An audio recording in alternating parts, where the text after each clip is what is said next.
오늘 이제 두 번째 시간으로 오늘은 사회개혁과 엘렌 화이트라는 제목으로 함께 또 얘기를 좀 나눠보도록 하겠습니다.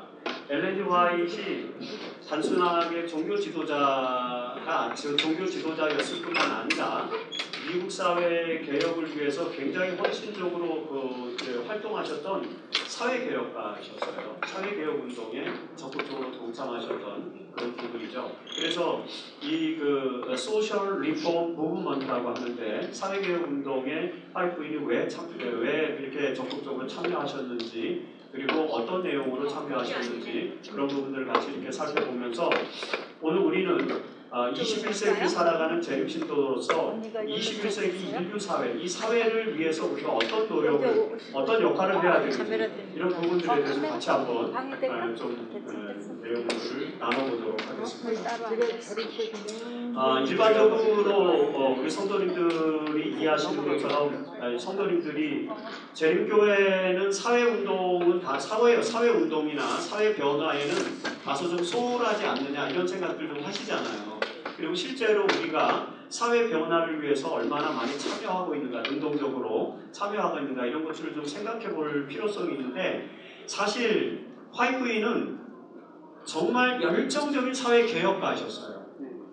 되게 사회 개혁 운동은 주로 조금 정치적인 성향이 강한 사람들이나 좀 이데올로기가 좀 강한 사람들이 되게 이제 참여하는 것으로 생각이 돼서 재림교회는 사회개혁 운동 같은 거는 잘 안 할 거다 이런 생각들을 많이 할 수도 있습니다. 그런데 실제로 그렇지 않고 19세기 재림교회, 특히 엘렌 화이트를 중심으로 한 재림교인들은 매우 적극적으로 사회개혁 운동에 앞장섰다.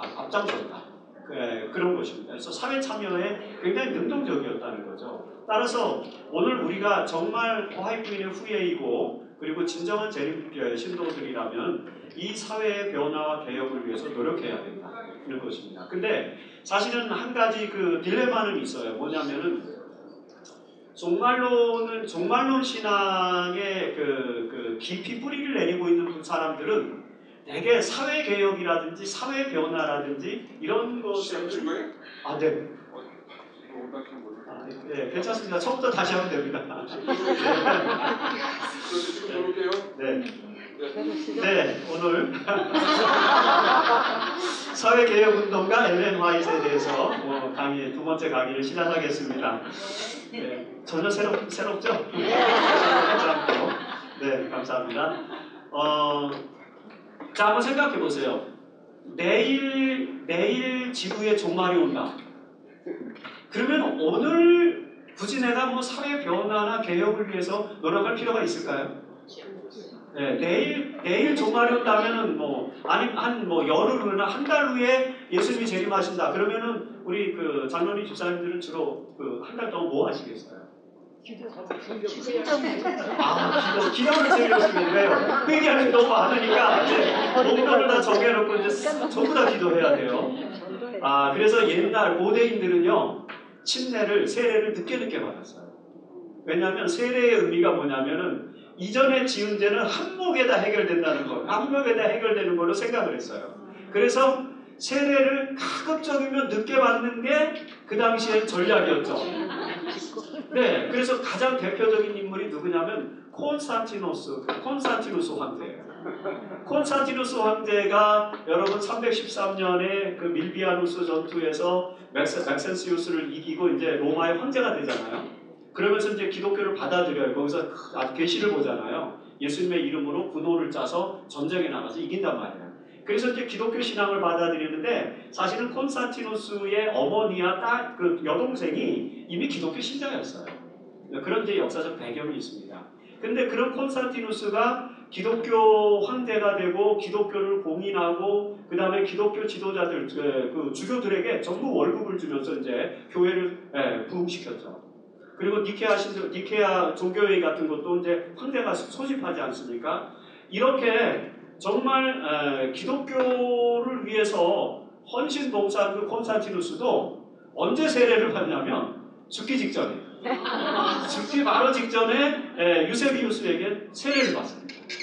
이유는 여러 가지 가지가 있어요. 뭐 이제 콘스탄티누스가 가짜로 뭐 기독교 개종했다든지 뭐 이런 많은 설이 있는데 제가 볼 때는 그겁니다. 이유는 뭐냐면 늦게 받을수록 그 전에 지은 모든 죄가 한꺼번에 다 해결되는 거예요. 그 다음에는 이제 죄를 회개할 것이 많이 없어도 되니까 말입니다. 이런 게 왜 가능했느냐? 캐톨릭 교리로는 이럴 수밖에 없어요. 캐톨릭은 공로에 의해서 구원을 받거든요. 내일 오전에 제가 이제 구원론, 믿음으로만 구원을 얻는가 이런 제목으로 이제 그 구원론에 대해서 이야기를 할 텐데 바로 그런 것입니다. 로마 캐톨릭은 인간의 공로가 차곡차곡 채워져야만 구원을 받는 것입니다. 구원을 받기 위해서 채워야 될 공로의 양이 있어요. 예를 들어서 이만큼의 상자에 우리 인간의 공로를 채우면 그러면 이제 그 연옥에 가지 않고 천국으로 바로 곧장 가는 것입니다. 근데 이걸 다 못 채우고 연옥에 가 있어 그러면 어떻게 해야 돼요? 네, 뭘로 채워요? 죽어서 이제 연옥에 가는데. 네, 그래서 면죄부를 파는 것입니다. 그래서 이제 후손들이 아버지 어머니의 죄값을 어떻게 하기 위해서 해결하기 위해서 이제 면죄부를 사면은 부모님의 그 채워지지 않은 공로 있죠. 그게 돈으로 채워지는 것입니다. 그래서 연옥에서 이제 어떻게 해요? 천국으로 가는 것입니다. 그래서 태첼 신부가 그 비텐베르그에 와서 설교할 때 그랬죠. 여러분 이 그 헌금함에 땡그랑 하고 소리가 나는 순간 여러분의 아버지의 영혼이 연옥에서 천국으로 갑니다. 이렇게 설교한 거예요. 그러니까 여러분 면죄부를 안 살 수가 없잖아요. 그렇죠? 예, 우리 한국 교회 우리 박사님이 더 잘 아시지만 한국 기독교의 이 새벽 기도가 활성화된 이유가 뭔지 아세요? 활성화되는 이유가 목사님이 이렇게 설교하시는 것입니다. 여러분이 기도하지 않는데 여러분의 남편의 사업이 잘 될 리가 있습니까? 여러분이 기도하지 않는데 여러분의 자녀가 서울대학 갈 수 있습니까? 이렇게 설교하시는 거예요.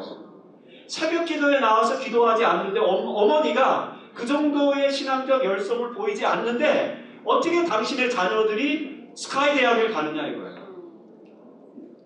그러면 여러분 여기 어머님들 계시는데 자기 자녀들 스카이 대학에 다 보내고 싶으세요? 안 보내고 싶으세요? 보내고 싶은데 뭐만 하면 가능하니까 새벽 기도하면 가능하니까 새벽에 다 나와서 기도하시는 거예요. 기복신앙 우리 박사님은 저는 잘 몰라요. 그냥 저는 이론적으로만 하는데 저도 그렇게 설교했어요.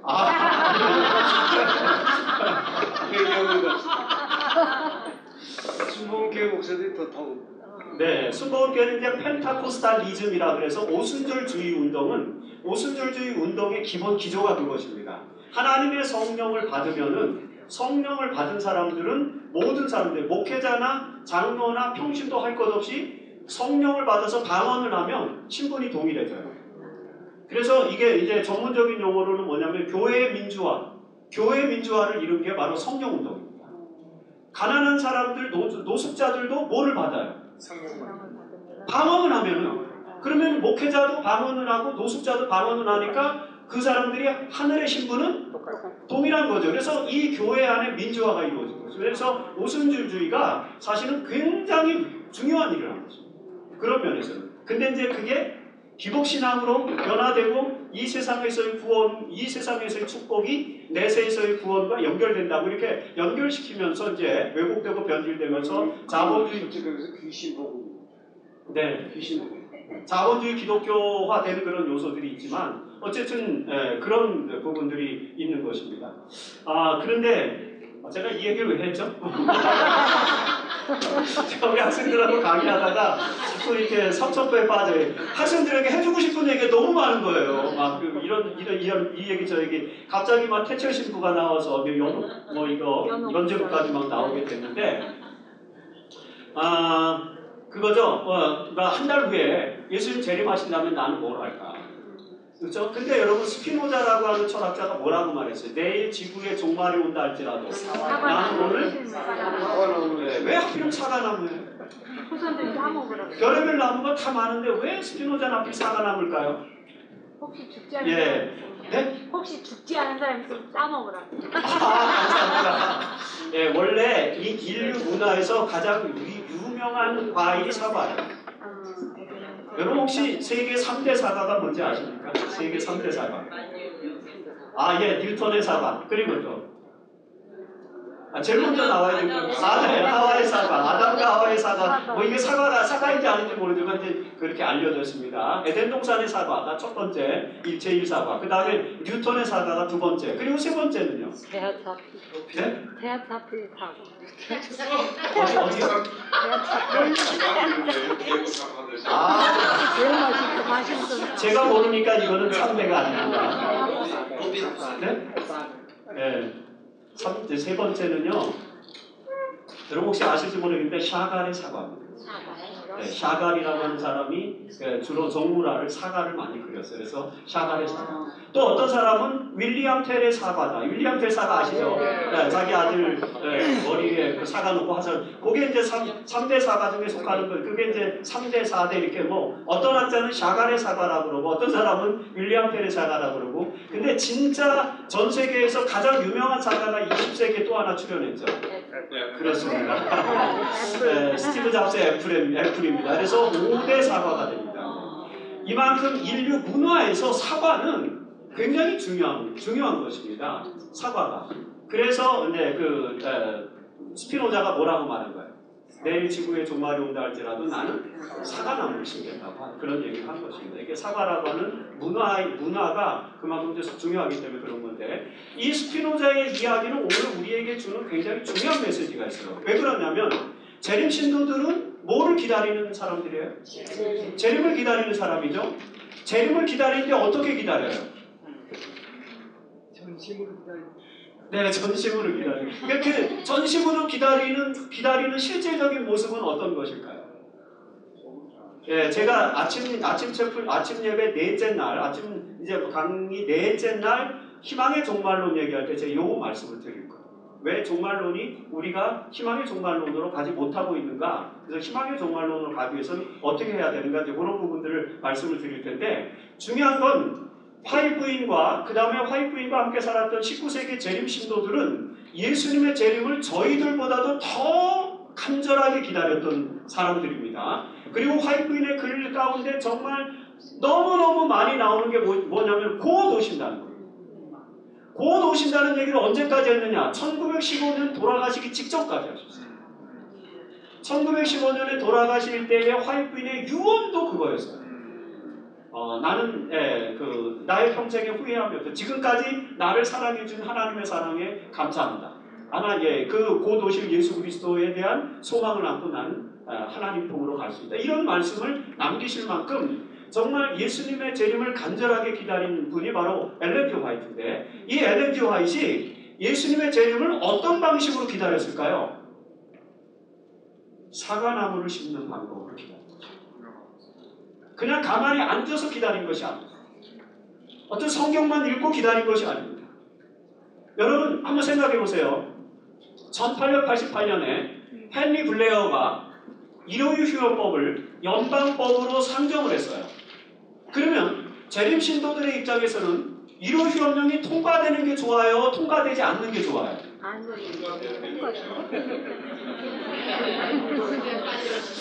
이게 통과되면 이제 환란이 올 텐데 그건 걱정스럽고 근데 이게 또 통과되지 않으면 뭐가 안 와요? 예수 재림은 계속 불온해지니까 어쨌든 한 번 고난을 당할지라도 일단은 일요휴업령이 통과되는 게 좋죠.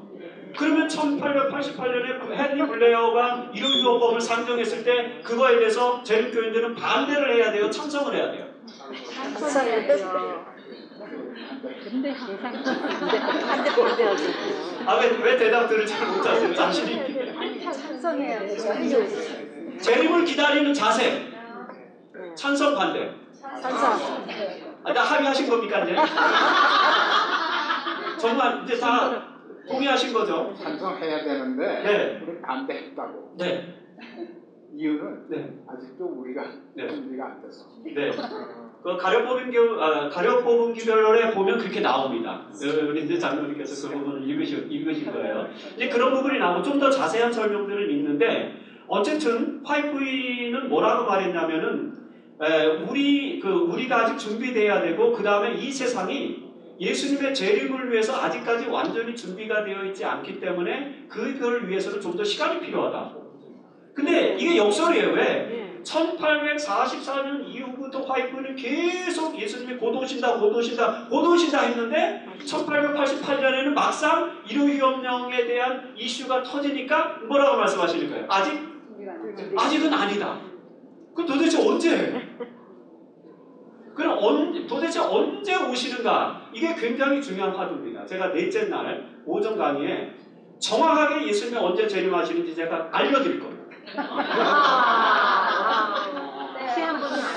기대합니다. 네? 네, 이번에 못 들어가실 것 같아요. 이런 걸 믿기라고 합니다. 네, 저는 정답을 알고 있어요.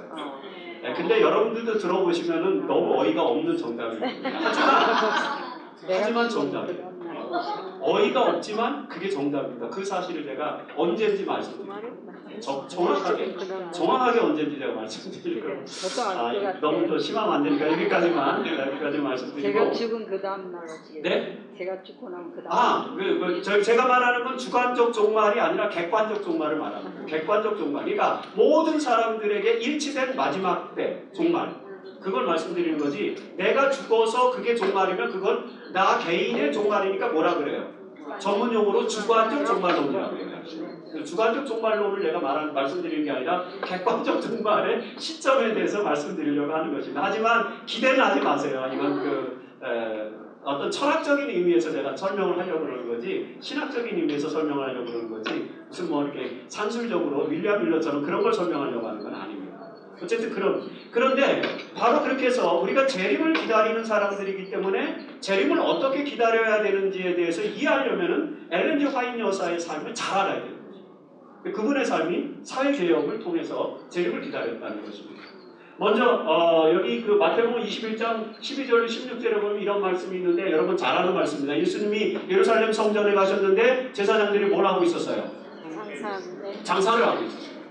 그러자 예수님이 정말 처음으로, 근데 요 예루살렘 성전에서 장사를 하는 상을 엎으신 장면이 두 번 나옵니다. 성경에. 요한복음에는 첫 번째 예루살렘에 갔을 때 나오고, 그 다음에 또 다른 성경에서는 이제 마지막 예수님의 마지막 시점에서 나오고, 두 번 이런 기록이 나오는데, 어쨌든 예수님이 채찍을 휘둘러서 마치 폭력을 쓰시는 것과 같은 그런 행위를 하시는 장면이 한 번 나오는데, 그러면 제가 질문을 드려볼게요. 왜 예수님이 이 예루살렘 성전에서 장사를 하는 사람들의 그 상을 뒤엎으시고 채찍을 휘두르시고 막 폭력을 휘두르셨을까요? 뭐 때문에? 예수님은 평화의 사도시죠? 예수님은 절대로 폭력을 안 쓰십니다. 그렇죠? 네. 근데 이 행위는 도대체 무슨 이유 때문에 이랬을까요? 한번 아무거나 다 정답입니다. 네? 굉장히 전문적인 용어를 쓰셨습니다. 거룩한 분노, 이런 말을 쓰신 분이 신학자들 많이 있습니다. 그 중에 존 스토트라고 하는 사람이 그리스도와 십자가라는 책을 썼는데, 거기에 보면은 하나님의 징벌은 거룩한 분노다라는 표현을 쓰세요. 그리스도와 십자가, 굉장히 유명한 구성론과 관련된 책입니다. 거기에서 그런 얘기를 했는데, 그 거룩한 분노를 왜 내셨냐는 걸 제가 드리는 겁니다. 질문. 왜 거룩한 분노를 내셨을까 지금 여기서? 성전에서 제사장들이 장사하는 게 이게 나쁜 행위예요? 성전에서는 장사를 해서는 안 돼요? 안 되고 문을 너무 많이. 성전 안에서 있으니까. 네, 다 정답이십니다. 믹스업된 거 아니에요? 네. 그러니까 그걸. 근데 제사장들이 여기서 왜 비둘기를 팔고 양을 팔았을까요? 돈 남으려고. 네? 돈 벌려고. 돈 벌려고요? 그건 아닌 것 같습니다. 제사를 지내도록 하기 위해서 재물을 팔았잖아요. 왜요? 성전세를 바치는 것도 있고, 성전세도 항상 코인을 교환해서 바쳐야 됐어요. 네, 그런 일들을 했는데 왜 그랬어요? 순례자들의 편리를 도모해 준 겁니다. 제사장들은 순례자들의 편리를 도모해 준, 왜냐하면 반드시 제물은 흠 없는 것이어야 했어요. 근데 여러분, 나사렛에서부터 양을 끌고 온다고 생각해 보십시오. 일주일을 끌고 오는데, 일주일 동안 이 양을 처음에 흠 없는 어린 양을 골랐다고 할지라도 일주일 동안 끌고 오다 보면 예루살렘까지 오면 이 양이 흠이 생겨야 안 생겨요? 그러면 제물로 드릴 수가 있어요, 없어요? 그러니까 제일 좋은 방법은 뭐예요? 가장 편리한 방법은 성전에 흠없는 양과 비둘기를 갖다 놓고 싼 가격에 팔면 되잖아요. 잘못된 것입니까? 좋은 아이디어네. That's a good idea.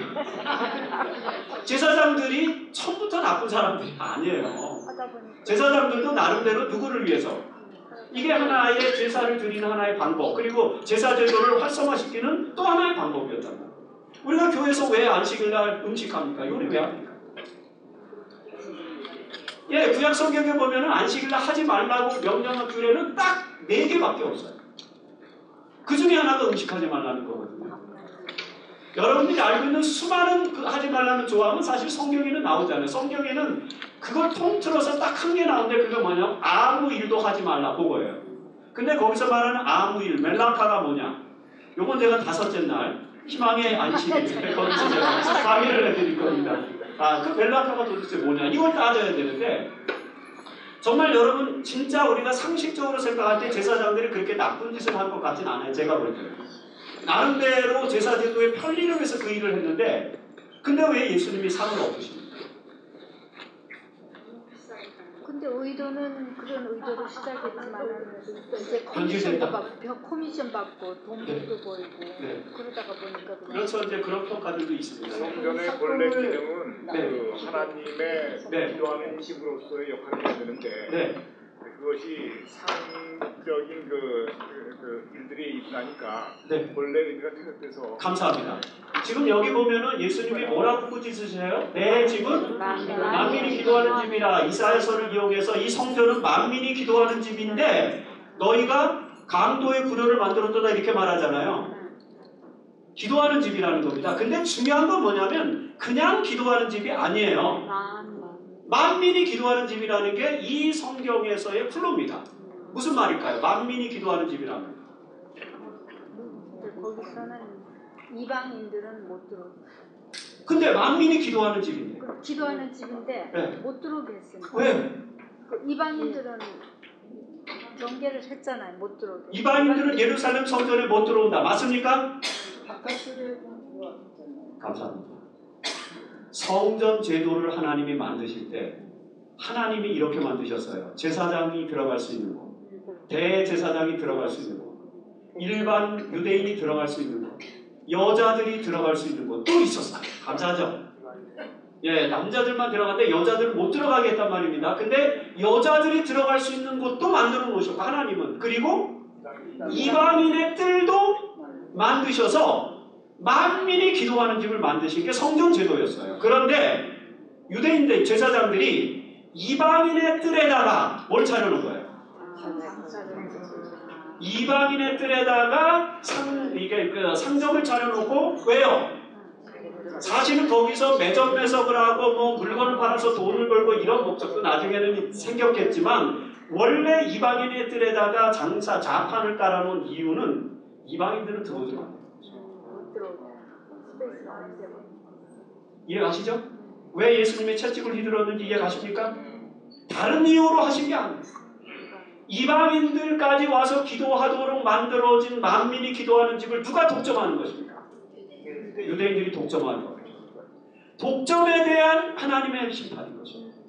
제7안식일 예수재림교회가 모든 사람들을 위한 진리를 갖고 있습니다. 그런데 우리가 이 진리를 우리 교회 안에서만 서로 나눠야 하면 안 됩니다.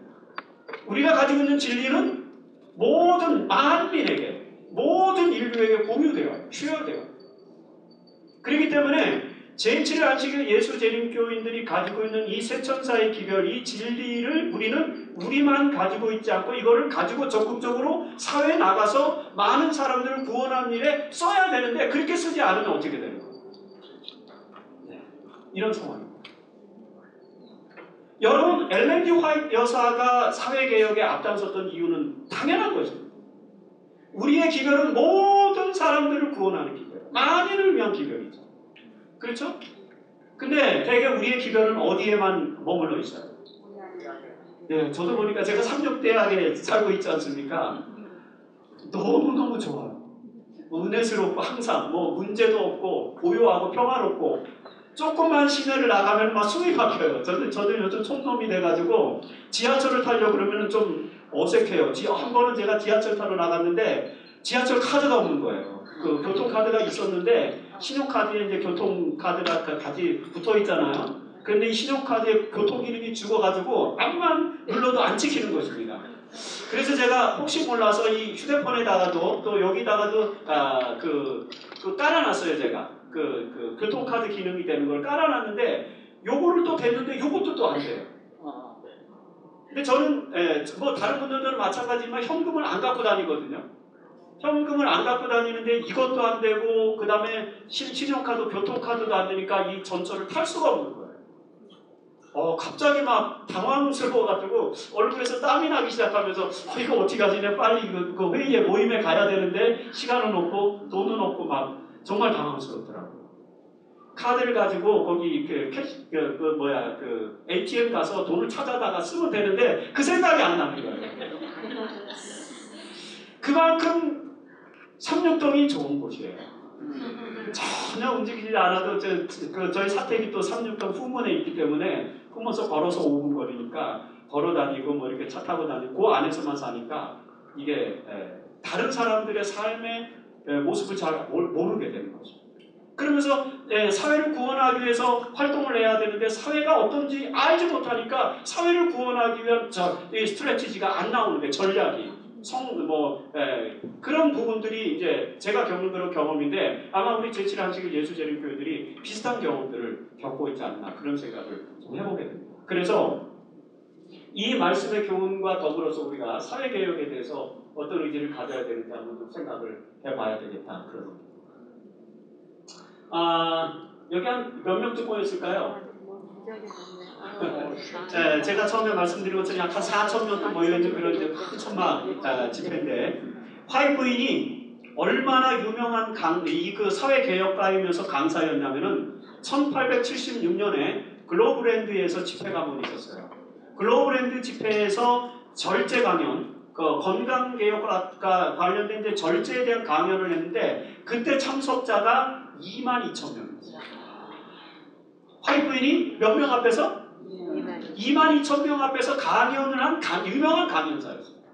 엘렌 G 화이트가 강연을 한다 이렇게 이제 신문에 뜨면은 이렇게 수많은 청중들이 모여서 화이트인의 강의를 듣고 이건 뭐 화이트인의 강의의 내용은 아닌데 제가 사진을 뭐 찾을 수가 없어요. 그 사진이 없어가지고 아무 이제 이렇게 비슷한 사진 하나 갖다 놓은 거죠.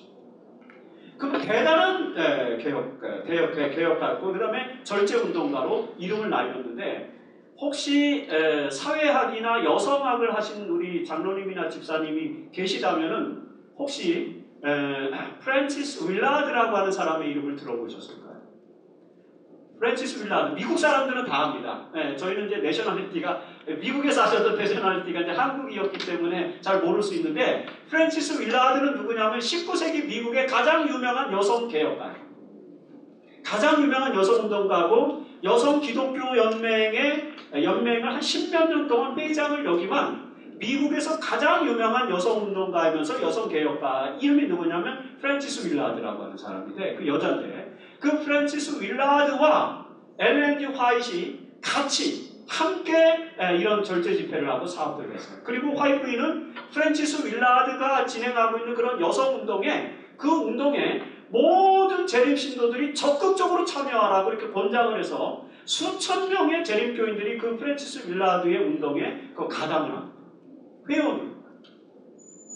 그러니까 사회개혁을 위해서 다양한 그런 개혁운동이 미국사 19세기 미국사에서 벌어지는데 그 미국사에서 벌어진 그런 운동에 굉장히 적극적으로 참여하라고 그랬어요. 마치 오늘 요즘으로 말하면 뭐가 있어요? 미국에서 유명한 사회운동 같은 거 뭐 있나요? NGO 운동. 미국에서 혹시 하는. 네네. 네. 무슨 국제 여성협회, 국제 절제위원회, 이런 것들이 있을 거 아니에요. 그리고 환경운동연합, 이런 거 있잖아요. 그런 운동에, 그런 사회적인 조직에 특별히 하나님의 말씀, 우리 재림교회가 가지고 있는 진리와 부합하는 운동에는 적극적으로 회원으로 가담하라고 했어요. 굉장히 아주 심각한 얘기까지 파이프인이 하셨는데 제가 좀 인용문들을 이렇게 보여드리겠습니다. 그러면서 얼마나 화이트인이 사회개혁에 큰 어떤 입장을 갖고 있었는지 한번 생각을 해보겠습니다. 먼저 화이트인이 이렇게 미국 사회개혁운동에 동참했던 이유는 뭐냐면은 19세기 미국 사회가 사회개혁 운동으로 아주 팽배했던 그런 문화적 패턴을 가지고 있었습니다. 19세기 미국 사회는 사회개혁 운동을 가장 중요한 사회적 이슈로 삼았습니다. Social Reform Movement. 사회를 개혁시키고 변혁시켜야 된다. 이런 운동이 미국 사회 전반적인 운동이었습니다. 자, 한번 퀴즈를 드려볼까요? 왜 19세기 미국 사람들은 미국 사회를 개혁하려고 그렇게 범사회적인 운동을 벌였을까요? 왜? 그 시대가 발전해야 될 이유입니다. 그 시대가? 네. 네. 사회개혁운동을 통해서 발전을 해야 되니까. 네, 맞는 말씀인데 조금 더 구체적으로 저희가 또 한번 왜 사회개혁을 왜 개혁을 해야 됩니까? 개혁을 해야 되는 이유가 뭐예요? 우리 지금 장로님 말씀하신 것처럼 사회가 발전해야 되니까 디벨로프먼트 해야 되니까 개혁을 해야 된다. 네. 사회에 억울한 일들이 많아서 그때 그 시대는 여자도 출판도 굉장히 안 좋았고 흑인들도 그때 이제 사회 특히 이제 인권 문제가 개혁될 필요성이 왜 있어요? 흑백. 네? 흑백. 네, 그러니까 흑백 문제라든지 그 다음에 여성 문제라든지 이런 문제들이 왜 이런 문제가 개혁되면은 어떤 사회가 되니까? 평등한 사회. 산업 사회가 가속화되면서 이제 산업적인 개혁도 또 일어나야 되고 그런 개혁들이 왜 일어나야 되냐 이거예요. 감사합니다. 좋은 나라를 만들기 위해서. 미국이라는 나라는 어떤 나라예요? 이건 뭐 보통 좋은 나라가 아니에요. 하나님의 말씀에 기초해서 건립된 나라 맞습니까? 아멘. 청교도들이 이주해서 이제는 우리가 종교 자유가 보장되고 그 다음에 모든 시민들의 자유가 보장되고 모든 사람들이 헌법 앞에서 평등한 나라를 세워야 되겠다는 이상. 좋은 이상이 나쁜 이상이에요. 미국의 이상이 바로 그것 아닙니까? 그래서 미국을 건립한 여러분 뭐 조지 워싱턴이라든지 아니면은 또 누굽니까 이 4대 네 번째 대통령 이런 사람들이 다 위대한 미국 건설을 외치면서 미국 건설을 외쳤는데 특별히 미국은 다른 나라랑 다른 게 뭐냐면은 미국이라는 나라는 성경에 기반해서 세워진 나라니까 누구의 나라예요? 하나님의 나라. 이게 18세기, 19세기 미국 사람들의 생각이었어요. 우리는 뉴 예루살렘입니다. 미국이 뭐라고요? 새 예루살렘. 뉴 제루살렘. 새 예루살렘. 그러니까 새 예루살렘, 이 미국이라는 나라를 새 예루살렘으로 만들려면은 어떻게 해야 돼요? 개혁. 뭘 개혁해야 되죠? 네, 술을 먹어서도 안 돼요. 왜요? 술은 좋은 나라를 만드는데 걸림돌이 되죠. 그래서 금주운동. 그 다음에 술, 담배 하지 말고. 술, 담배뿐만 아니라 건강을 해치는 모든 것들은 다 하지 말아야 돼. 건강을 해치는 게 어떤 것들이 있었습니까? 그 당시에. 돼지고기. 그 다음에 약도 있고요. 약 같은 거. 그때는 약이 발달이 많이 안 됐으니까 약은 많이 없었고요. 천연약이요. 술, 담배 하지 말아야 되고 그 다음에 차, 커피 마시지 말아야 되고 이런 얘기죠. 그때 19세기 그런 얘기들을 언제부터 했느냐? 이미 1800년대 들어서면서부터 했어요. 그래서 재림운동을 재림교회를 세웠던 세 인물 중에 하나가 조셉 페이츠라고 하는 사람이 있죠. 조셉 페이츠는 유일하게 재림운동을 한 사람들 중에서 제일 건강한 사람이에요. 조셉 페이츠가 1872년에 돌아가셨는데 1872년에 돌아가실 때까지 조셉 페이츠는 거의 병치레를 하지 않고 아주 건강하게 살다가 돌아가셨는데 원래 조셉 페이츠의 직업이 뭐였습니까? 선장이었죠. 선장이면은 좀 어때요? 술도 많이 마시고 그 다음에 마도로스 있잖아요. 마도로스 파이프 많이 피고 벌써 폼이 나잖아요. 이게 조셉 페이츠의 모습인데 여러분 놀라지 마세요. 조셉 페이츠는 1812년부터 이미 건강개혁을 시작했어요. 왜요? 왜 그랬을까요? 건강이 안 좋아서 위대한 미국 건설. 새 예루살렘에서 살 시민들, 크리스찬들은 어떻게 살아야 된다? 건강하게 살아요. 육체적으로도 건강하게 살아요. 건강한 육체에 건전한 정신이 깃든다. 이게 19세기의 도덕주의였어요. 이게 19세기의 윤리였고 이게 19세기 미국 사회의 정신이었다. 그러니까 술, 담배, 그 다음에 그래서 조셉 베이츠는 1812년에 술, 담배 끊고 그 다음에 1816년인가 이제 차와 커피까지 다 끊어요. 완전히 건강한 생활을 살기 시작합니다. 조셉 베이츠. 화이트인이 건강 생활을 시작한 게 언제냐면 1863년부터예요. 1863년 6월 5일에 오스테고라고 하는 곳에서 첫 번째 건강 계시를 봤는데 그때부터 건강 개혁을 시작하는데 그 전까지는 화이트인도 뭐 돼지고기 먹고 그 다음에 다 하셨죠. 예.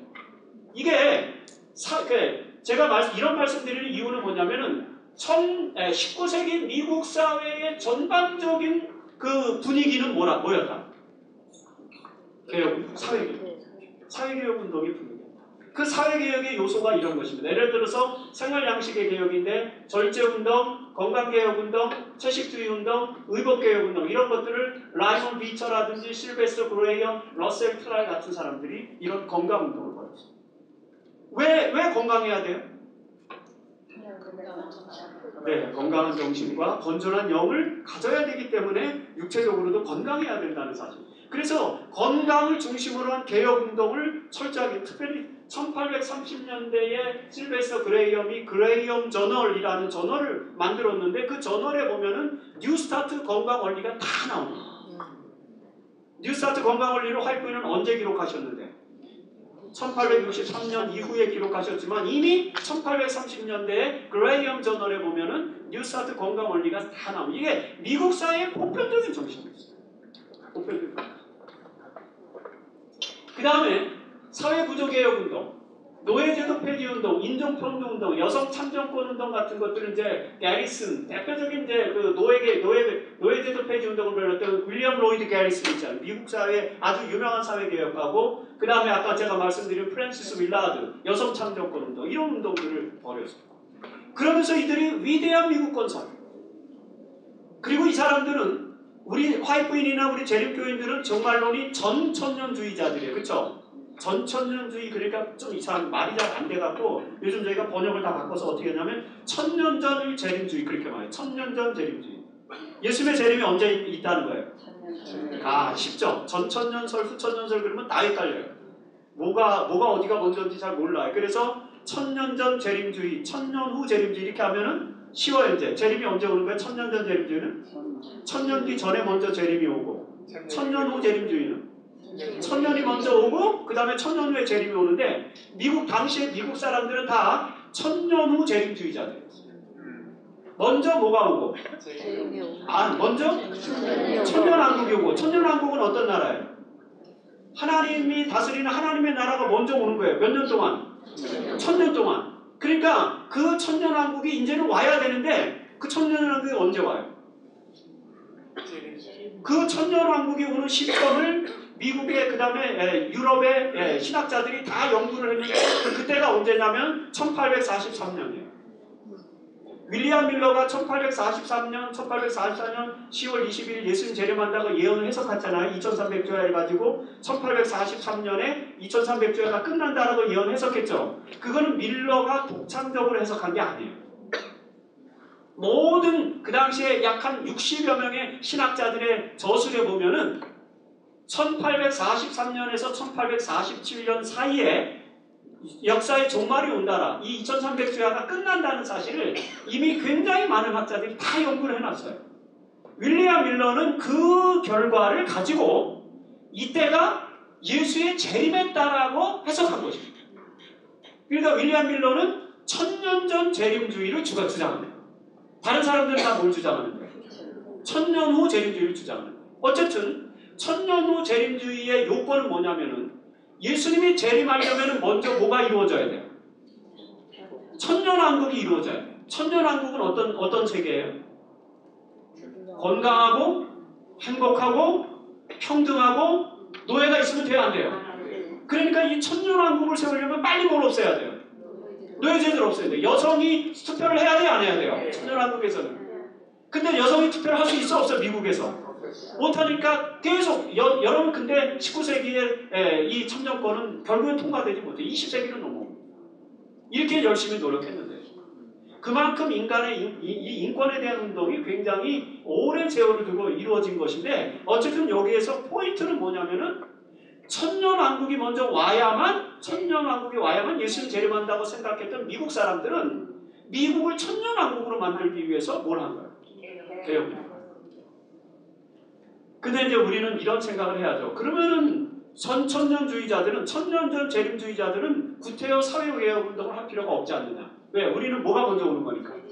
재림이 먼저 오는 거니까 재림이 먼저 오려면은 제일 중요한 게 뭐예요? 개혁이 중요합니다. 저는 중요하다고 생각하는데 우리는 그동안 어떻게 했냐면 재림이 오려면 제일 중요한 거는 뭐 지진이 일어나야 되고 그 다음에 뭐 지구온난화가 심해져야 되고 징조가 마치 재림을 뭐로 생각하는 거예요? 징조로. 그게 아니라는 걸 제가 이제 다음 날 넷째 날 강의에서 제가 설명드릴게요. 그런 분위기 속에서 개혁운동. 그 다음에 혹시 뭐 어떤 분들은 아실 수 있을 거예요. 초절주의 운동이 이때 벌어졌어요.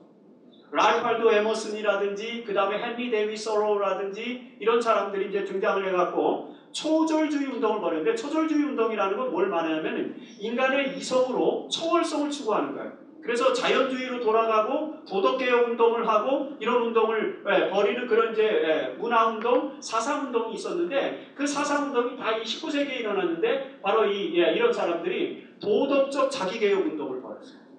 도덕성, 윤리성이 회복돼야 된다. 사람들이 윤리적이어야 되고 도덕적이어야 돼. 양심에 따른 삶을 살아야 된다. 그리고 자연 친화적인 삶을 살아야 된다는 거죠. 그래서 여러분 이 유명한 헨리 데이비스 소로우 같은 사람은 어떻게 했어요? 옥스퍼드 아주 유명한 박사학위를 받은 그런 사람이고 교수였는데 다 때려치고 월먼트주의 월든이라고 하는 호숫가에 가갖고 2년 2개월 동안 거기서 오두막에서 2년 2개월 동안 자연주의 삶을 살지 않습니다. 헨리 데이비스 소로우 그래서 월든이라고 하는 유명한 책을 썼잖아요. 그 책을 보면 2년 2개월 동안 거기서 어떻게 살았는지 거기 보면은 안식일교인들 이야기가 나옵니다, 여러분. 여러분 이제 책을 이렇게 유명한 저술가들의 책들을 읽다 보면은 가끔씩 안식일교에 대한 이야기들이 나와요. 안식일교인들의 이야기가 나옵니다. 그 월든 호숫가 근처에서 안식일교인들이 토요일 안식일을 지키면서 어떻게 사는 이야기 이런 것들이 조금 나와요. 한 페이지인가 이렇게 걸쳐서 나옵니다. 그런 이 운동을 통해서 이제 도덕적 자기개혁 운동을 벌였는데 여러분 이 운동들을 다 보세요. 화이트인이 전부 참여했던 운동. 화이트인은 절제운동, 건강개혁운동, 채식주의운동, 의복개혁운동 그렇죠? 그래서 화이트인이 뭐라고 말했어요? 무릎에서 7cm 올라오는 치마를 입고 다녀라 이렇게 얘기했어요. 왜요? 무릎이 아니라 복사표에서 무릎에서 7cm 내려가야 되고 여기서 또 올라오는 왜요? 그 당시에는 옷을 치렁치렁하게 입고 다니는 게 유행이었잖아요. 그래서 옷을 이렇게 치렁치렁하게 입고 다니면은 이런 데 카페트에 뭐 이거 쓰고 다니면서 청소할 필요가 없어요. 그게 다 청소가 됩니다. 여성분들 몇 분이 이렇게 지나가시면은 깨끗하게 청소가 됩니다. 다 이게 옷으로. 그러니까 너무 위생적으로 불결하니까 화이트는 어떻게 한 거예요? 의복해요. 그런 운동들 벌였어요. 그 다음에 화이트는 노예제도 폐지 운동 했을까 안 했을까? 노예제도에 대한 부정성에 대해서 몇 가지 말씀을 주셨어요. 그런 부분들이 있었고 그 다음에 여성 참여권 운동에는 참여하지 않았고 도덕적 자기개혁 운동 이런 거에 참여를 했다. 자, 노예제도에 대한 화이트의 입장 한번 볼까요? 여기 스피리추얼 기프트 영적 선물에 보면은 노예주들이 그 노예의 영혼들에 대한 책임을 져야 한다. 노예주들이 노예들을 너무 이렇게 학대하고 홀대하는 것에 대해서 지적하면서 너희들이 노예를 그렇게 학대하면은 그 학대한 것에 대한 형벌을 책임져라. 그런 말씀을 하면서 노예주들에 대한 주로 이제 남부에 있는 농장주도 노예주들이겠죠. 거기에 대해서 이렇게 말씀하십니다. 교회증언 1권 202페이지에도 보면은 노예를 잡아 주인에게 돌려주기를 요구하고 있는 법, 즉 도주노예 송환법을 우리는 지킬 수 없다. 즉 다시 말해서 재림교회 가정 안에 도망노예가 들어오면은 그 당시에 미국 사회에서는 법이 있어갖고 도망 노예는 반드시 어떻게 해야 돼요? 송환을 시켜줘야 돼요. 그 송환 안 시켜주면 어떻게 돼요? 벌을 받았단 말이에요. 그런데 이것은 양심에 맞지 않기 때문에 어떻게 해야 된다는 거예요? 화이트님. 지킬 필요가 없다. 이게 뭐예요? 법인데 안 지켜요. 말이 됩니까? 법을 지키지 않는 것, 그걸 우리가 뭐라 그래요? 위법인데 법을, 이게 위법인 줄 알지만 내 양심의 이 양심의 자유를 가지고 나는 이 법을 지키지 않겠다. 위법하겠다. 그런 걸 뭐라 그러죠? 양심선언. 감사합니다. 헨리 데비 소로우가 쓴 책이 있는데 그게 뭐냐면은 시민불복종이에요. 아시죠? 시민불복종. 시민불복종 운동을 한 겁니다. 도주노예 송환법이 법이 분명히 있어요. 그래서 헨리 데비 소로우는 시민불복종을 어떻게 했냐면 세금을 안 냈어요. 미국 사람들은 세금을 내야 돼, 안 내야 돼? 네. 왜요? 법이 그러니까. 근데 그 법이 나는 내 양심에 나는 건 부당하다 생각한다. 그래서 그 법을 일부러 어기는 것입니다. 그리고는 어떻게 해요? 감옥에 갑니다. 가요. 헨리 데비 소로는. 내가 감옥에 갈 각오를 가지고 나는 그 법이 내 양심에는 부합하지 않고 나는 내가 세금을 낼 필요가 없다고 생각하기 때문에 세금을 내지 않는다. 이것이 시민불복종 운동. 그 시민불복종 운동과 같은 내용들을 화이트윈이 말씀하십니다. 여러분 우리가 생각하는 것보다 화이트윈은 훨씬 더 개혁적이죠. 굉장히. 그리고 이 개혁을 하려면 뭐가 있어야 돼요? 이 뭐가 있어야 되니까 또 이상하네 질문이. 네? 파워도 있어야 되고, 네? 동지도 있어야 되고, 비전이 있어야 되고, 용기가 있어요. 화이트윈은 용기가 있고, 육체적으로는 건강하지 못했지만 정말 정신적으로 영적으로 대단히 건강한, 대단히 파워풀한 능력이 있었던 거예요. 그래서 이런 말씀하시고, 엘렌 화이트는 노예들의 정당한 주인이 하나님이시기 때문에, 노예 진짜 주인은 누구라고요? 하나님이라. 당신들이 아니라는 거예요. 그러니까 하나님이기 때문에 그들에 대한 소유권을 주장해서는 안 되며, 그러니까 도주노예 송환법 같은 거 이거는 잘못됐다는 것입니다. 오직 주의 뜻대로 그들을 대우해야 한다고 설명하면서 그들을 위해 동정심을 가져야 한다고 강조합니다. 화이트윈의 입장. 그 당시에 미국 사회에서 매우 개혁적인 사람들이 가지고 있었던 의식을 화이트윈이 가지고 있습니다. 지금 여러분 잘 생각해야 됩니다. 오늘날 우리 사회에, 오늘 21세기를 우리가 살아가는데 21세기 이 사회의 사회적 부조리는 무엇인가? 어떤 것이 불합리한가? 그 불합리한 사회적 문제, 또 사회 정의 문제, 소셜 저스티스 문제에 대해서 재림교인들은 어떤 의식을 갖고 어떤 목소리를 내야 되는지를 생각해야 되는 것입니다. 화이트윈의 이 모습을 통해서. 그 다음에 사인즈 오브 타임지 1886년판에 엘렌 화이트는 남성과 여성의 사회적 역할에 대한 당대 통념에 기초해서 여성의 사회 참여를 적극 권장하면서도 참정권과 같은 이슈들은 불필요한 요인으로 여겼다. 그래서 여성 참정권, 프랜시스 윌라드가 주장했던 여성 참정권에 대해서는 동참하지는 않았어요. 하지만 여성들의 지위 향상, 여성들이 가정에만 머물러 있어야 된다든지, 여성들은 요리만 해야 된다든지 그렇게 하지 말라고 말씀하셨어요. 여성들이 간호사가 되고, 여성들이 의사가 되고, 여성들이 더 높은 사회적 지위를 얻어서 이 사회 변화와 개혁을 위해서 적극적으로 나서라. 왜요? 화이트윈 자신이 어떤 사람이었어요? 여잔데 늘 어디에 서요? 강단에 서서 말씀을 전하는데 이게 쉽습니까? 그 당시에는 여자가 설교하는 것이 쉽지 않았어요. 다행히 당시에 1850년대 감리교의 여성 지도자 가운데 피비 팔머 여사라고 하는 사람이 있었는데, 이 피비 팔머 여사가 엘렌 화이트의 롤모델입니다. 이 피비 팔머 여사는 어제 제가 말씀드린 홀리네스 무브먼트를 이끌었던 지도자였어요. 성결운동을 이끌었던 지도자였는데, 피비 팔머 여사가 정말 설교도 잘하고 강연도 잘하고 탁월하게 이렇게 리더십을 갖는 것을 보고 화이트윈이 그분을 롤모델로 삼아서 당당하게, 어떻게 여자이지만 당당하게 단상에 나가서 설교를 하고 그랬죠. 원래 처음부터 화이트인이 설교를 잘했다든지 그 다음에 뭐 글을 잘 썼다든지 그런 게 아니었어요. 처음에는요, 화이트인이 1840년대 계시를 봤잖아요. 그렇게 계시를 보고 그 계시를 쓰면은 초등학교를 다 안 나오셨기 때문에 문법이 안 맞아요. 뭐 어쩔 수 없어요, 그렇죠? 글도 연습을 해야 되는 건데. 그래요, 그 문법이 안 맞는 거를 누가 다 고쳐줬어요. 네, 처음에는 제임스 화이트 다 고쳐줬어요. 그 남편은 이제 공부를 했고 그 다음에 미니스터 출신이니까 남편이 다 고쳐서 그걸 가지고 이제 리베네라지에 계속 발표를 하고 이렇게 했는데 1850년대쯤 가면은 제임스 화이트 지쳐요. 지쳐가지고 이제 나 못해준다. 그러니까 당신은 여자니까 그냥 집안에서 살림만 하고 또 이제 애를 낳았어요. 그래갖고 이제 첫째 아들 제임스, 그 다음에 둘째 아들 또 낳고 그 다음에 셋째 아들 윌리엄, 이렇게 이제 아들들을 낳기 시작하면서 자녀들을 또 거느려야 되니까 집안 살림이 많아졌잖아요. 그러니까 제임스 화이트이 이제 화이트인이 글 쓰는 걸 싫어해요.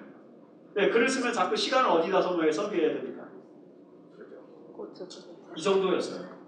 선지자 부인을 데리고 있으면서도 제임스 화이트는 어떻게 하냐? 선지자 노릇하는 게 싫었어. 실제로 그래요. 그래갖고 나중에는 이 제임스 화이트하고 엘렌 G 화이트하고 좀 관계도 소원해진 적도 있었어요. 어쨌든 왜냐하면 이게 인간의 삶이기 때문에. 엘렌 G 화이트도 누구예요? 선지자이기 전에 인간이고, 제임스 화이트도 재림교회 창시자이기 전에 사람이었기 때문에 그 성정 자체를 어떻게 할 수 없어. 오늘 아침에 우리 최희천 목사님이 말씀하신 것처럼 우리가 어떻게 살아야 되는지 다 알지만 이게 잘 돼요, 안 돼요? 이게 잘 육신의 소욕이 먼저 어떻게 하는 거예요? 먼저 튀쳐나오는 거예요. 그게 잘 절제되고 그래야 되는데, 그러려면은 우리가 영성훈련을 많이 해야 돼요. 영성훈련을 많이 하지 않으면은 우리의 이 욕망을요, 이걸 컨트롤할 수가 없어요. 영성훈련을 컨트롤하기 위해서 하는 거예요. 그래서 중세 영성훈련가들은 정말 영성훈련을 많이 했는데, 영성훈련 중에서 가장 좋은 방법이 뭔지 제가 알려드릴까요? 알고 싶으세요? 네. 하고 싶으세요? 네. 영성훈련을 하는, 영성훈련의 가장 대표적인 메서드는 중세가 이제 영성이 가장 탁월하던 시대인데, 원래 여러분 개신교회는 영성이라는 말을 안 씁니다. 영성이라는 말은 캐톨릭 용어예요. 영성이라는 말은 예를 들어서 불교에도 영성이 있고 힌두교에도 영성이 있고 그렇기 때문에 기독교는 원래 영성이라는 말을 안 씁니다. 원래 기독교는 그 프로테스탄트는 영성이라는 말을 대신에 무슨 말을 썼냐면 경건이라는 말을 썼어요. 경건. 예. 그래서 캐톨릭은 영성주의고 프로테스탄트는 경건주의예요. 그래서 우리는 경건에 이르기를 힘쓰는 게 사실은 프로테스탄트 정신에는 맞아요. 그런데 18세기 들어서면서 원래 16세기 이전에는 그 캐톨릭이 영성이라는 말을 썼고 스피리추얼리티라는 말을 썼고 16세기부터 프로테스탄트들이 등장하면서 17세기에 프로테스탄트들은 영성이 아닌 경건이라는 말을 씁니다.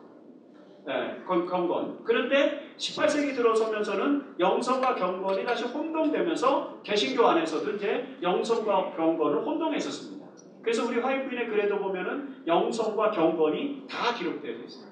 이런 것들은 이제 검색기 같은데 찾아보시면 돼요. 스피리추얼리티 찾으면 쫙 나오고, 그 다음에 이제 경건 뭡니까? 데보티오 그 라틴어로 그 찾으면 또 쫙 나오고, 그런 그 두 가지 요소가 다 있는데, 그리스도인 그 중세의 영성가들이 영성훈련을 하는 가장 대표적인 메소드가 뭐였냐면 렉시오 디비나라고 하는 거죠. 렉시오 디비나. 렉시오 디비나는 뭘 말하냐면 거룩한 독서라는 거예요. 거룩한 독서. 영성훈련의 기본은 어디서부터 온다? 독서에서부터 온다.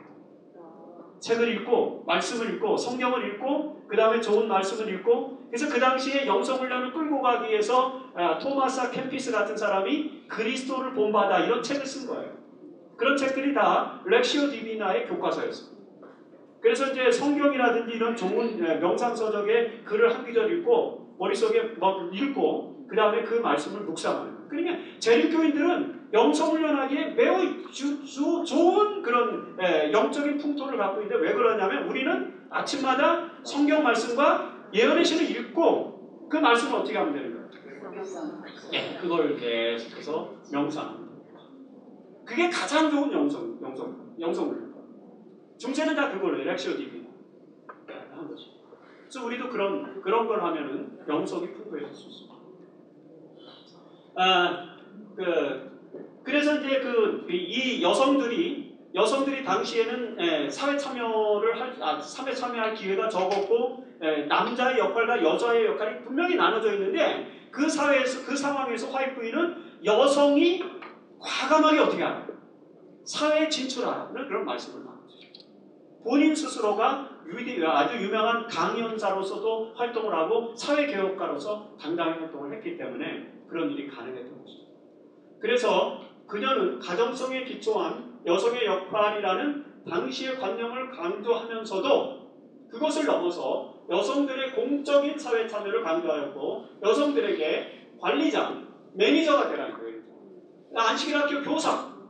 안식일학교 교사도 누가 되라고요? 이제 여자들이 되라 이거죠. 우리 장로님들 좀 긴장하셔야 됩니다.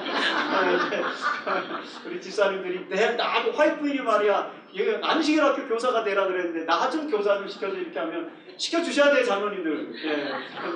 다 시켜줘요. 복음사역자 뭐가 되라고요? 복음사역자 여자들이. 그 다음에 의사 여자들도 의사가 되라고.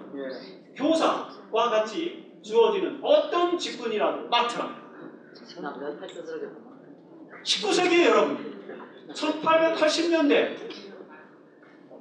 우리나라는 이 시기에 어떤 시기였어요? 1880년대 예? 갑신정변이 일어난 지 2년 후에요.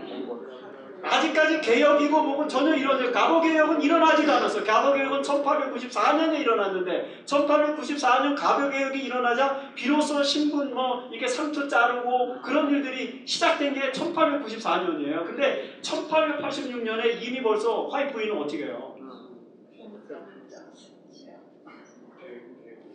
여러분 우리가 생각하는 것보다 훨씬 더 화이트부인은 탁월한 사회개혁가 그리고 의식이 굉장히 확장돼요. 발전되었던 그런 분이에요. 근데 이런 분을 선지자로 모시고 있는 재림교회가 사회적으로 이렇게 축소되거나 사회적으로 이렇게 담을 쌓고 벽을 쌓으면 되겠습니까?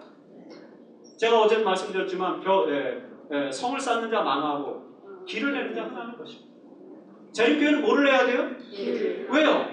길은 누구니까? 예수님은 길이니까. 우리는 길을 내야 되는 사람들이지 뭐를 쌓는 사람들이야? 성을 쌓는 사람.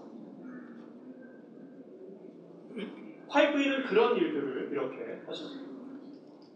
여러분 여기 정말 놀랄만한 일이 나옵니다. 뭐냐면 금주법이 화이트부인의 최대 전략적 그 사회개혁의 하나의 전략적 운동 가운데 하나였는데 금주법을 실현시키기 위해서 관철시키기 위해서 굉장히 노력했어요. 다행히 미국에서 금주법이 가장 먼저 실현된 실현된 지역이 어디냐면 메인주야. 메인주 누가 태어나신 거죠? 화이트부인이 태어난 거. 거기가 금주법이 제일 먼저 실현돼요. 그만큼 청교도주의가 굉장히 발전되었던 것인데 금주법이 왜 필요합니까? 금주법이 이 절제생활, 술을 먹지 않는 것이 이성적인 삶과 그 다음에 바람직한 삶을 사는 데서는 매우 중요한 요소이기 때문에. 근데 지금 이제 몇 분들은 벌써 이 인형문 보시고 지금 벌써 술렁술렁 거리고 계십니다. 왜냐하면 여기 폭탄과 같은 말씀이 들어있어요. 보세요 여기. 화이트부인은 금주법을 통과시키기 위해서 모든 재림교회들이 투표에 적극적으로 참여해야 하며 필요하다면 안식일에도 투표하라고 합니다.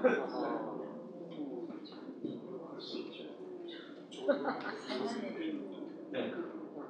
대단하지 않습니까? 화이트부인은 왜냐하면 안식일에는 모두 할 수 있다는 거예요. 금주 운동은 얼마든지 할 수 있다는 거예요. 금주 운동을 위해서는 안식일에 모두 가능하다? 투표도 가능. 왜냐하면 이때에 캘리포니아주에서 그 금주법을 찬성하는 후보와 금주법을 반대하는 후보가 나왔는데 하필이면 금주법을 반대하는 후보가 공화당 후보였고 금주법을 찬성하는 후보가 민주당 후보였어요. 재림교회 역사에서 최초로 민주당을 찍은 사례. 그래서 민주당이 당선이 됐어요. 말이 어디 있죠? 인형국에 계열적 화이트라는 게 어느? 이게 아더 화이트라고 엘렌 디 화이트의 그 손자가 엘렌 디 화이트라는 책을 6권짜리 책을 썼어요. 그 책에 159, 160페이지나 아더 화이트의 책에는 그 손자가 화이트빈의 생애에 대해서 쓴 책.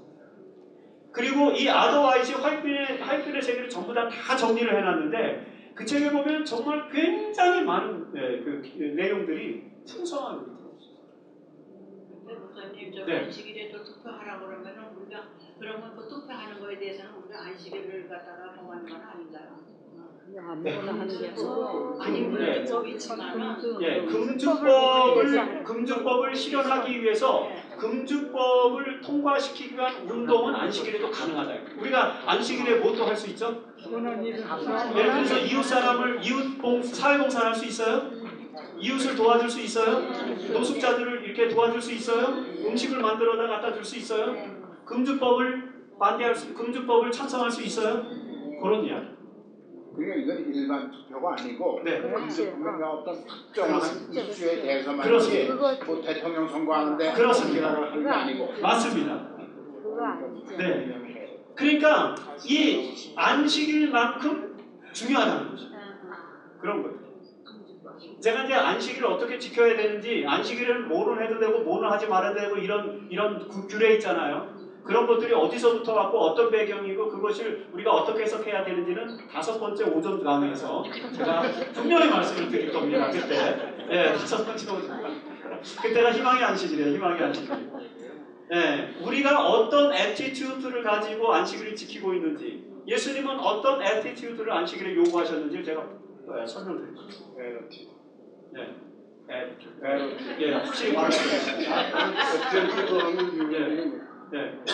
죄송합니다. 네. 피사의 몸 두 개씩 네. 뭐를 발음할 게 맞습니다. 미국식 발음. 네, 미국식 발음. 저는 컴플리시를 하고 그다음에 영국에서 공부를 하다 보니까 미국식 발음을 잘 모르겠습니다. 죄송합니다.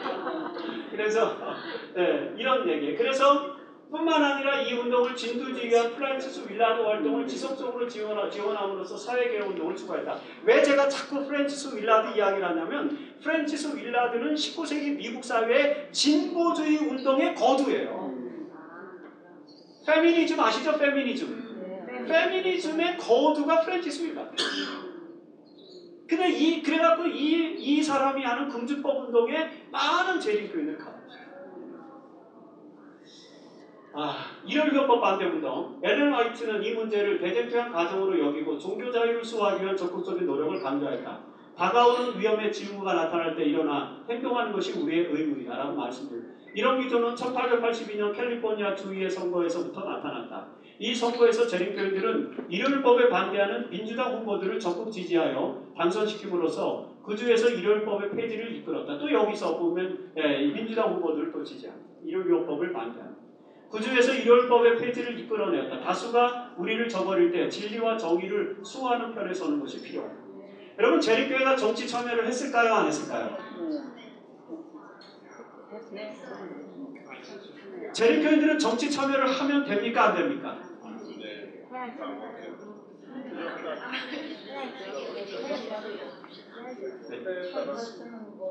네, 제가 드리는 말씀은 의식의 확장을 드리는 말씀. 사실 저도 그렇고 재림교인들은 다 이렇게 생각했어요. 재림교인들은 정치 참여는 절대 해서는 안 된다. 왜? 정교분리 원칙 때문에.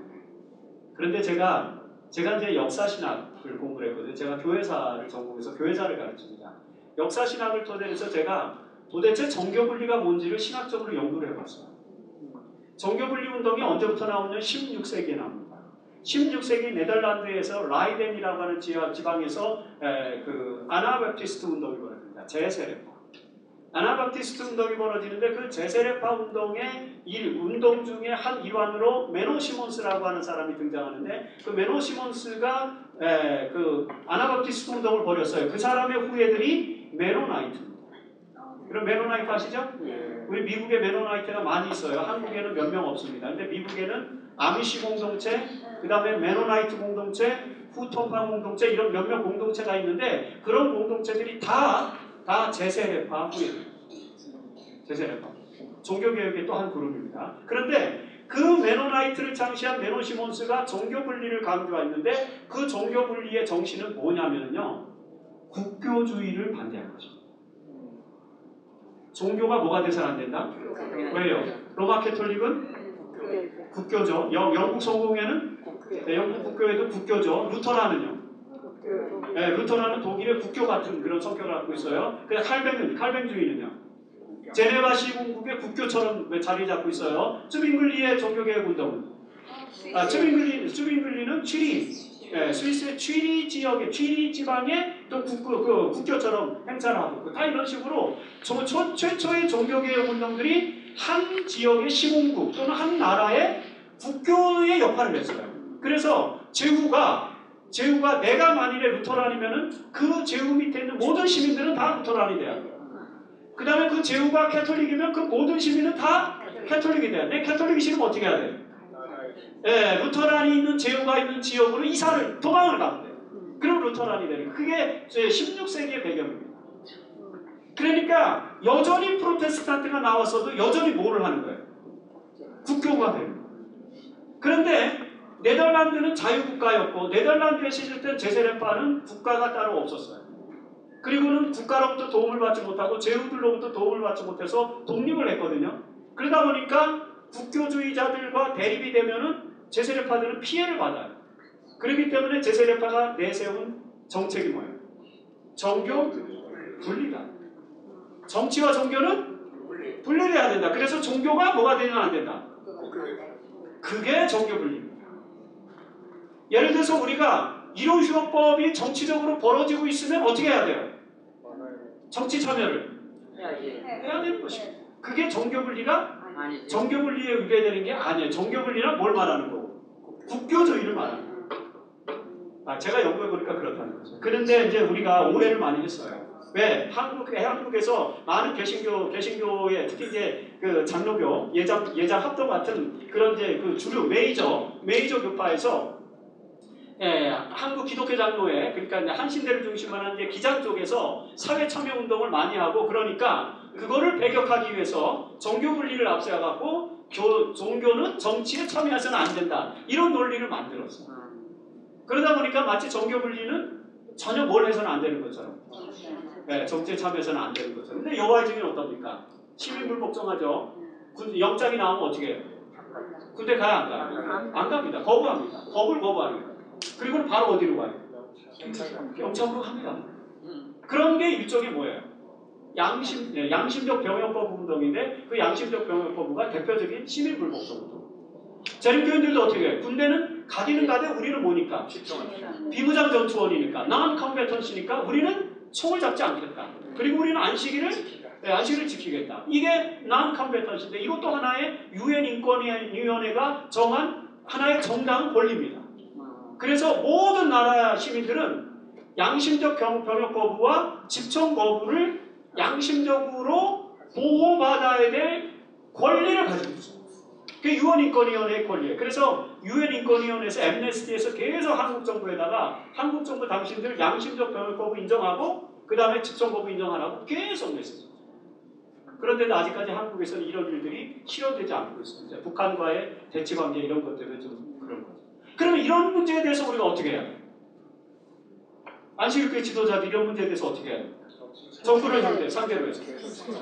그러면 UN 인권위원회 그 다음에 국제 엠네스티가 인정하는 양심적 병역 거부라든지 비무장 전투원 신념은 권리적으로 옹호받아야 될 것이기 때문에 이것을 인정해줘라고 뭘 해야 돼요?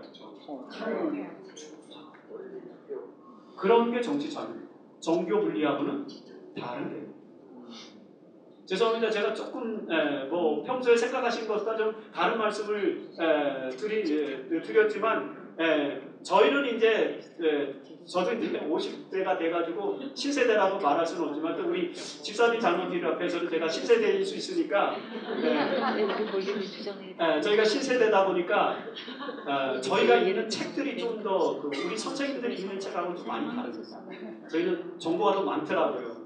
다행히. 그래갖고 그 많은 정보를 가지고 연구를 하다 보니까 이제 그런 결론들을 찾게 되고 저도 그래서 그걸 제가 연구를 통해서 그 부분을 찾아보고 싶어요. 네. 어디까지 우리가 정치 참여할 수 있습니까? 예를 들어서 재림교회 내에서는 뭐 낙태라든지 뭐 이런 거는 전혀 어떠한 공식적인 그런 게 없거든요. 네, 있습니다. 그 대총회 사이트에 들어가면은 스테이트먼트 그 칼럼 부분이 있거든요. 거기에 보면은 어피셜 스테이트먼트라고 하는 게 있는데 그 어피셜 스테이트먼트에 보면은 사회적 이슈에 대해서 재림교회가 어떤 입장을 갖고 있는지 다 대총에서 정리를 해놓은 게 있습니다. 그 스테이트먼트에 낙태 문제, 인공수정 문제 이런 게 다 돼 있습니다. 다 돼 있고 거기에 보면은 오피셜 스테이트먼트가 있고 그 다음에 가이드라인이 있고 몇 가지 그런 내용들인데 그 보면 아주 세부적으로 안식일 문제도 자세하게 다 기록해 놓고 있어요. 안식일을 어떻게 지켜야 되는지. 예를 들어 가장 대표적인 게 이제 요즘 가장 이슈가 되는 게 뭐냐면은 토요일 국가시험 문제. 우리 한국에서는 지금 의사시험을 또 이번에 토요일날 걸렸고 이게 대단히 심각한 문제거든요. 그렇죠. 토요일날 국가시험이 토요일날 걸렸을 때 안식일교회 청년들은 시험을 봐야 되나 말아야 되냐? 미국에서는 또 봐야 돼 이렇게 나오는데 이 한국에서 그런 건 안 나오는데 근데 거기에 대해서도 대총회는 지침을 다 주고 있습니다. 대총회는 뭐라고 줬냐면 이렇게 줬어요. 교단 지도부가 정부를 향해서 토요일에 시험을 보지 않도록 협상하라. 그렇게 되어 있습니다.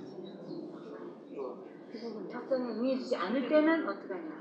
네, 응하지 않을 때는 없습니다. 그냥 무조건 계속 협상하라. 하지 말아야지. 네? 청구를 하면 치지 말아야지. 예. 제가 볼 때는 치지 마라의 관점이 있는 게 아니라 이 문제는 교단의 문제라. 교단이 적극적으로 해결해 줘야 될 우리 청년들의 미래를 위해서 교단이 적극적으로 해결해 줘야 될 문제지. 해결이 안 된다는 전제하에서는 치지 말아야 그러니까 해결이 안 된다는 전제를 붙이면 안 돼. 정책을 우린 정책을 어떻게 해야 돼요? 고쳐나가야 해결이 되기 위해서 노력해야 되는 거죠. 사실 여러분 미국에서는 이 문제가 없지 않습니까? 왜 그래요? 유대인들 때문에 그런 거예요. 유대인들이 정부를 상대로 해서 안식일에는 우리는 시험을 볼 수 없으니까 대체 시험일을 마련해 달라고 건의를 하고 저 대정부를 상대로 해서 노력을 해서 그 권리를 따냈기 때문에 안식일 교인들은 어떤 면에서 무임 승차를 한 것입니다. 그러니까 미국 사람들이 한국의 젊은이들에게 손가락질해서는 안 돼요. 한국의 젊은이들이 이 문제를 가지고 얼마나 고민하고 있습니다. 기도를 얼마나 많이 해요. 지금요 학생 의대생들이 1인 시위하고 있어요. 피켓 걸고 정부 청사에 가서 시험을 토요일 날 보지 않게 다른 날로 바꿔달라고 이 피켓 시위하고 있는데 이 일을 누가 해야 되는 거죠? 교단이. 대총회는 그렇게 지침을 내요. 미국으로 이민 오기가 더 쉽겠어요, 그보다. 네? 미국으로 이민 오기가 쉽겠다고. 그래서도 미국 많이 왔고 그것 때문에 저는 저기 유학생들 보잖아요. 네. 한국 가지 말라 그래요. 네. 네가 능력 있으면 네 대통령이 타임없었다고. 왜 그 좋은 바다 살 나보다 많아요. 네. 저희가 가급적이면 빨리 정부랑 협상을 해서 이 문제를 빨리 매듭짓도록 노력을 다 최선을 다하겠습니다. 정말 이거는 저희 기성사회가 해줘야 되는 일이에요. 우리 젊은이들의 문제가 아닙니다. 저는 그렇게 생각합니다. 간호사 시험은 아직까지는 그 금요일 날 현재. 네, 장로님. 그게 간호사 시험 문제는 네. 간호협회에 우리 SD의 영향이 강하기 때문에 그래요. 맞습니다. 네, 그렇습니다. 의사 시험도 네. 36대를 중심으로 해서 네. 각 교단이 네. 큰 이슈화하고 네. 사회의 동참을 끌어들여요. 네, 지금 그래서 지금 한국에서 한국 지도부에서 그 일을 지금 하고 있습니다. 그래서 이번에 적극적으로 이 문제를 해결을 해서 사실은 대체 시험을 미국처럼 만들면 되는데 저도 정부 지도자들을 몇 번 만났어요. 제가 사회복지사 시험이 또 토요일 날로 바뀌어갖고 제가 3번을 가서 우리 학교 대표로 3번을 가서 그분들을 만났는데 원론적으로는 저희들의 말에 다 찬성을 합니다. 동조를 해요. 그런데 문제 경제적인 문제 뭐 여러 가지 문제를 들어서 못하겠다 그러는데 한국이 이제는 그런 걸 해야죠. 선진국인데 그렇지 않습니까? 네. 그래서 적극적으로 재림교회 지도자들이 적극적으로 나서서 이 문제를 해결해 주는 쪽으로 우리는 방향을 모아가야 돼요. 청년이 시험을 보느냐 마느냐 그거는 개인의 신앙이니까 개인의 신앙을 위해서 기도하고 우리가 적극적으로 그 문제를 해결해야 된다. 그게 대총회 방침이다. 제가 말씀드려요. 대총회가 여러분 굉장히 리즈너블해요. 굉장히 합리적입니다. 그렇죠? 네, 그런 제도를 다 만들어요. 이것이 이제 우리가 우리의 사회를 위해 대사회를 상대로 한 재림교회들의 의식이 어떻게 확대돼야 되는지를 이해할 수 있는 그런 방법들인데 바로 이런 화이트의 세계를 통해서도 그런 내용들이 나타납니다. 예, 뭐 시간이 벌써 확 지났네요. 5분이 더 지났네요. 마무리 몇 가지 읽고만. 교회 증언 7권 131페이지. 사람들은 우리의 건강서적과 잡지들의 페이지에서 비추는 빛이 진정으로 필요하다. 하나님께서는 이 서적과 잡지들이 거기서 나온 빛의 광채로 사람들의 주목을 사로잡고 셋째 천사의 기별의 경고에 그들을 유의하게 하는 매체로 사용되기를 바라신다. 우리의 건강 잡지들은 이 하나님의 준비의 날에 세상의 거민들이 가져야 할 빛을 퍼뜨리는데 특별한 일을 하기 위하여 선교 지역에 있는 기구들이다. 그것들은 건강과 절제와 순수한 사회개혁 사업을 말할 수 없는 가마를 발휘하고 사회개혁 사업에 말할 수 없는 가마를 발휘하고 적절한 방법과 그것들의 진실한 빛 그대로 사람들에게 이 주제들을 제시함으로 큰 성과를 이룰 것이다. 사회개혁을 화이트니 강조하고 있는 부분입니다. 제가 여러 가지 코테이션이 있었지만 그 내용을 좀 줄여서 이렇게 정리를 했습니다. 네, 뭐 몇 가지 내용들을 가지고 화이트인이 엘렌 G. 화이트이 사회개혁에 얼마나 열정적이었는지를 좀 같이 나누면서 오늘 21세기를 사는 우리 재림교인들이 화이트인의 후예로서 더 사회를 변화시키고 발전시키기 위해서 노력해야 된다. 그렇다고 해서 우리가 후천년주의는 아니에요. 우리는 예수님이 곧 재림할 것을 믿고 있어요. 그럴지라도 사과나무를 심겠다는 것이죠. 그게 화이트인의 정신입니다. 내일 지구의 종말이 온다 할지라도 오늘 우리는 사회를 개혁하기 위해서 최선을 다하는 하나님의 자녀들이 되기를 간절히 바라면서 강의를 마칩니다. 기도하겠습니다. 아버지 하나님, 사회의 변화와 개혁을 위해서 애쓰셨던 엘렌 G. 화이트 여사의 모습을 저희들이 반추해 볼 수 있게 도와주셔서 감사합니다. 저희도 이 사회를 변화시키고 언젠가 그리스도의 재림이 도래할 그날까지 이 세상을 사랑하는 모든 사람들에게 희망의 사회를 만들어주고 그들에게 희망의 기별을 전해줄 수 있는 재림 신도들이 되도록 도와주시옵소서. 오늘 남은 시간도 우리에게 축복해 주시옵기를 바라오며 예수님 이름으로 간절히 기도합니다.